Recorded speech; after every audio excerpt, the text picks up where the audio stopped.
រឿងគ្រប់យ៉ាងដែលយើងបានសាងយើងធ្លាប់តស៊ូរួមគ្នា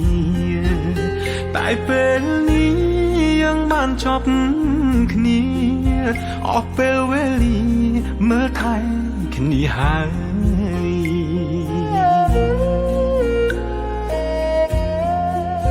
យើងបែកគ្នាហើយគួរយកថ្មីរៀ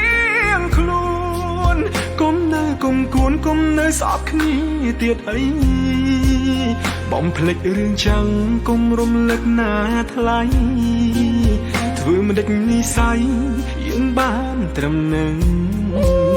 ចោតបងមនុស្សខំបងអ្នកខំក៏បានរឿងទាំងប៉ុន្មានគឺអូនអ្នកត្រូវទាំងអង្គបងសុំចិត្តអូនសុំមានស្ងួនឈប់ផុស Facebook ទៀតចង់ហើយឈប់ត្រាមកទេ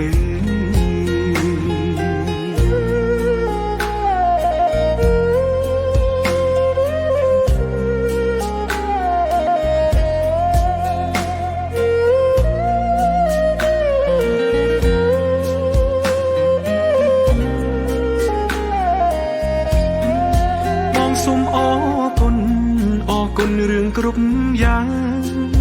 ដែលយើងបានសាងយើងធ្លាប់តស៊ូរួមគ្នាតែពេលនេះយើងបានចប់គ្នាអស់ពេលវេលាមើលថែគ្នាហើយ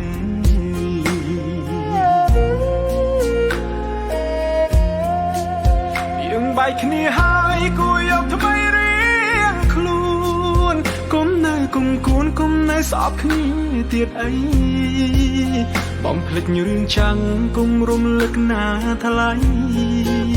ធ្វើមិនដេចនិស័យយើងបានត្រឹមនឹងចោតបងមនុស្សខំបងអ្នកខំក៏បានរឿងទាំងប៉ុន្មានគឺអូនអ្នកត្រូវទាំងអស់បងសុំចិត្តអូនសុំមានស្ងួនឈប់ផុស Facebook ទៀតចង់ហើយឈប់ត្រាមកទៅ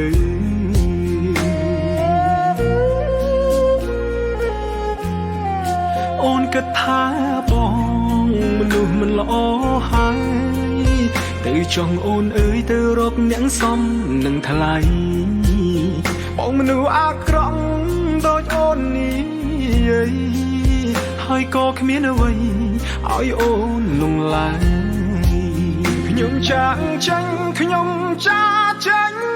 ហើយតែខ្លួនអូនអើយឈប់រំលឹកបងទៀតអីអូនក៏មានមនុស្សដែលគេស្រឡាញ់ថ្លៃសូមជូនពរស្រីឲ្យមានក្តីសុខ